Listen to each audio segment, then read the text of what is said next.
de ses innombrables feuilles. Il en était de même pour nous tous, amour, amis mêlés, bousculant de nos ombres dansantes, les ombres figées des journées.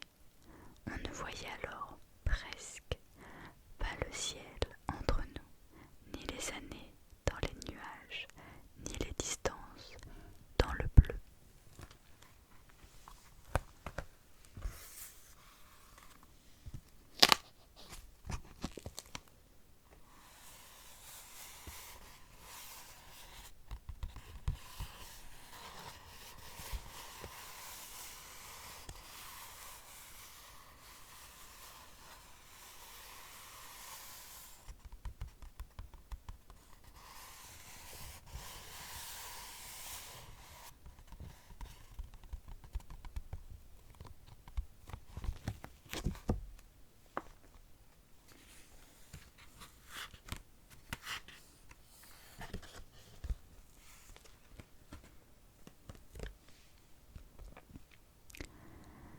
J'avançais et le jour avant moi faisait un pas de plus vers l'ombre.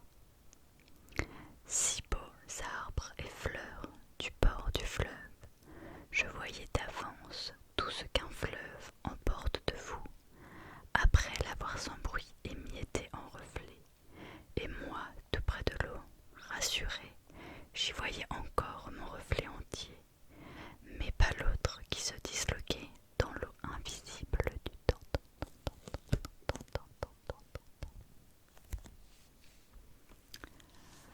Où est la source de ce qui devint tes larmes? Je ne connais pas assez l'histoire de ton visage, ni les saisons qu'il eut avant d'oser se regarder dans le vrai miroir de ton âge. Pourtant, quand je vais vers toi, c'est autant vers moi-même, puisque nous vivons le même destin. Nous étreignons dans les mêmes sommeils, pour étouffer le moindre rêve qui nous séparerait, et nous sommes au matin, dans la même lumière d'un jour nouveau qui ne sait rien de nos joies, de nos chagrins, au chemin en nous, ou parfois en armes, parfois en larmes, nous affrontons le temps.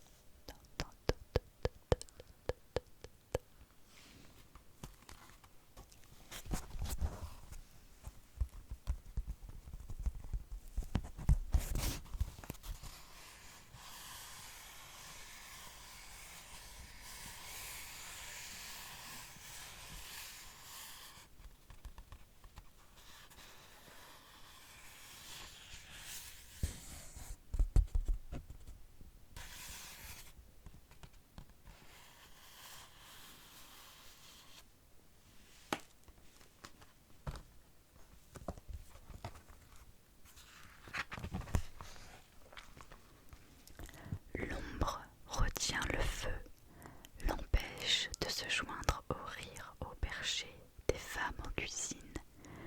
Dans des moments de silence, les plus jeunes vident leurs rêves comme les boulets, puis reprennent l'ouvrage sans montrer, sauf par une brusque pâleur qu'elles n'ont vue qu'aujourd'hui dans leur avenir. Elles sont les premières atteintes par la nuit. Les mères cherchent de quoi ranimer les rires et le feu pour les protéger.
déjà sans fenêtre de la maison et le cyprès devant qui montait comme une flamme noire de l'ombre qu'il brûlait. Il suffisait d'un pas en avant pour rompre et aller. Mais à bientôt, midi, sa voix au bord du cri attendait que le ciel fût assez grand pour elle. Il savait partager la nuit et n'en gardait au matin que ce qui tient dans une tasse à café. La douceur de ce qu'il s'était dit planait encore entre eux, mais c'était un nuage qui préparait la pluie de la journée.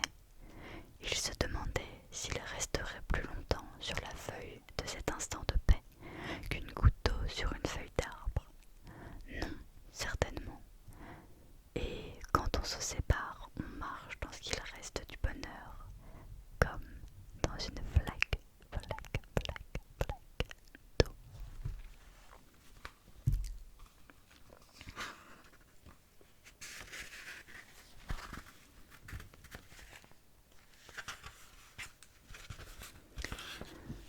Je reviens d'où je n'étais pas, les mains vides, voyage pour rien.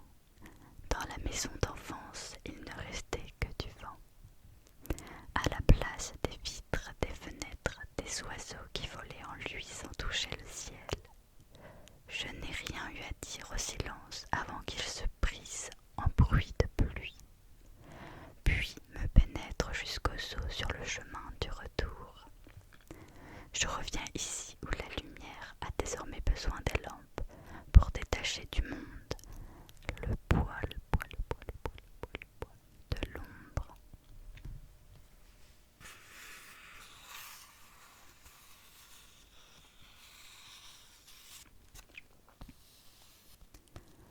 Je te conseille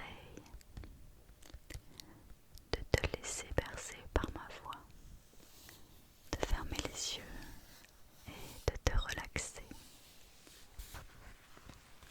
Peu importe si tu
soir vient d'abord dans les voix posées sur chaque mot une ombre. Comment le jour s'éteint et sombre, on l'entend plus qu'on ne le voit. Des derniers mots que l'ombre happe, comme on retient parfois du vent. Je retiens la lueur avant qu'à tout jamais elle s'échappe. J'emporte allumettes ou braise, de quoi démêler de la nuit, les murmures qui s'y ennuient et les poèmes qui s'y taisent. Toujours j'ai cherché ce que le blanc des pages disait de plus que les mots, comment il les agrandissait hors de l'encre qui les enfermait. Et, parfois, comme le silence de la neige devient murmure, je m'atteignais les voix de ceux qui étaient allés au plus loin dans le secret du monde et révélaient à voix blanche ce que aucun mot ne saurait dire.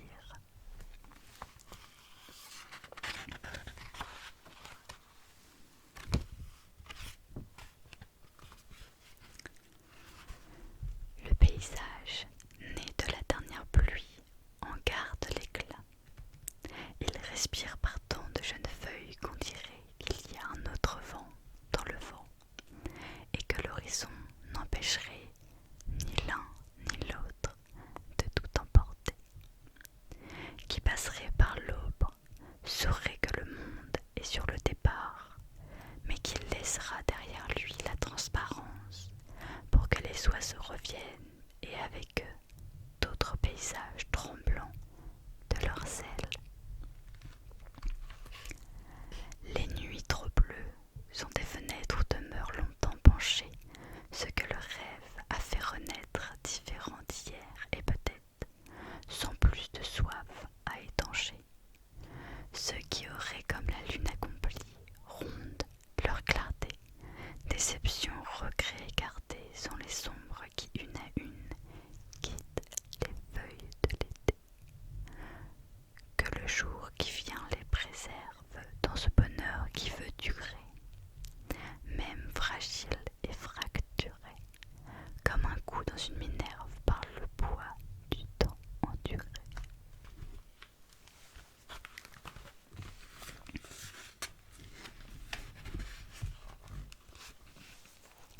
Parfois l'appel d'une éclaircie nous met en marche, sous les arbres qui ont gardé la menue monnaie de la pluie et montent de leurs nouvelles ombres vers la cime éclairée qui les attendait. Douceur du ciel où chacun désire appuyer son visage, le silence des pas sur l'herbe apprend le silence au battement du cœur. Que rien ne nous pèse au monde neuf, comme rien d'ici-bas ne pèse les oiseaux qui ne se posent jamais, jamais, jamais, jamais. Je tire un fil, vient l'oiseau, dont le vol s'accorde à la lenteur des plaines, à leur fragilité d'herbe et de rosée. Les ailes, on les dirait moins d'un oiseau que du ciel même, si mêlé à notre ici-bas qu'il n'ait plus besoin d'horizon.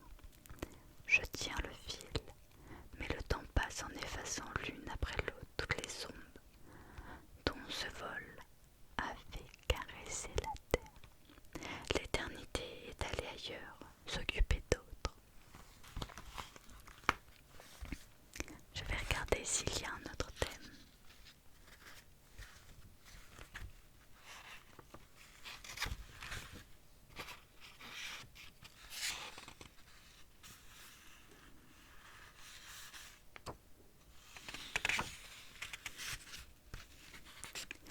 Nous avons échangé paroles et silences jusqu'à ce que le jour fût un verre vidé par notre soif l'un de l'autre. Et c'est le silence qui est resté seul à dévider le temps qu'il fallait à nos transparences pour s'accorder.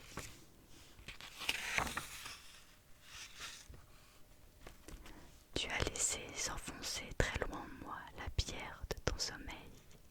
Au-dessus d'elle, ton souffle t'offre encore une chance de te soulever vers le ciel et de t'attirer un peu de sa légèreté en toi, presque des ailes. Tu regardes la nuit avec tes yeux fermés, mais sauvés des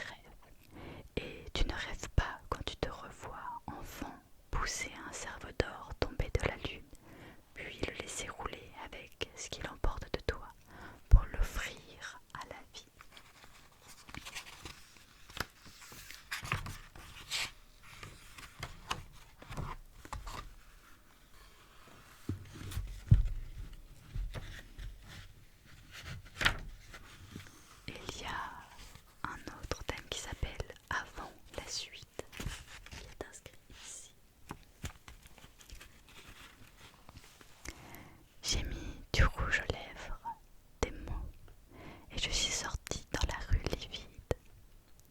À l'heure où les chiens se disputent des lambeaux de clair de lune, à l'heure où l'on entend les pas de ceux qui vont fusiller s'ils trouvent un fusil.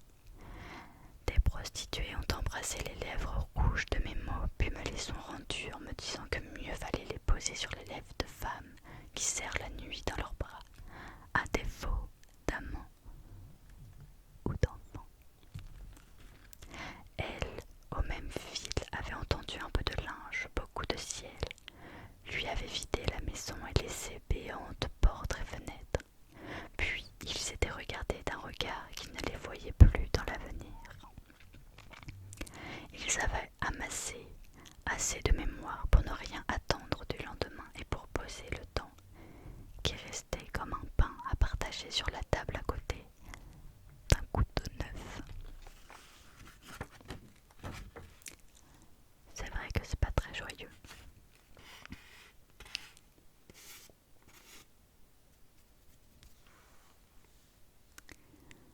J'essaye de survoler les poèmes qui peuvent être intéressants.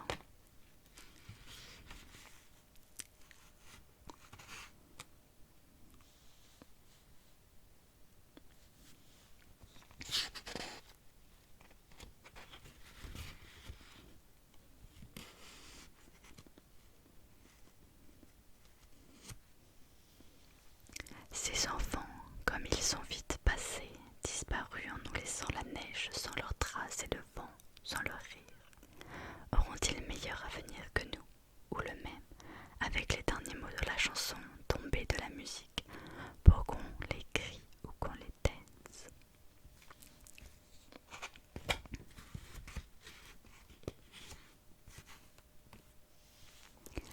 La main que j'avais enlevée revient se poser sur le cœur, sans plus y poser qu'une fleur.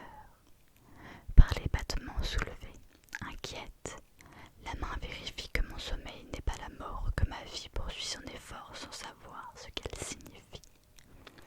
Comme celui de l'eau, du vent, qui n'emporte au loin qu'eux-mêmes et abandonnent ce qu'ils aiment pour mieux l'aimer en le rêvant.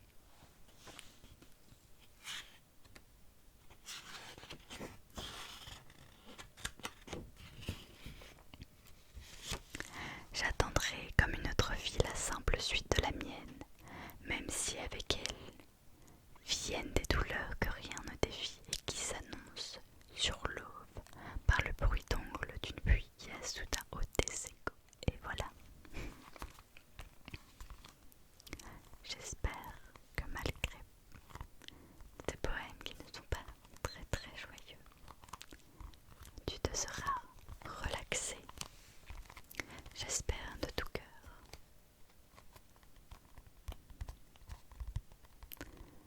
Et je te souhaite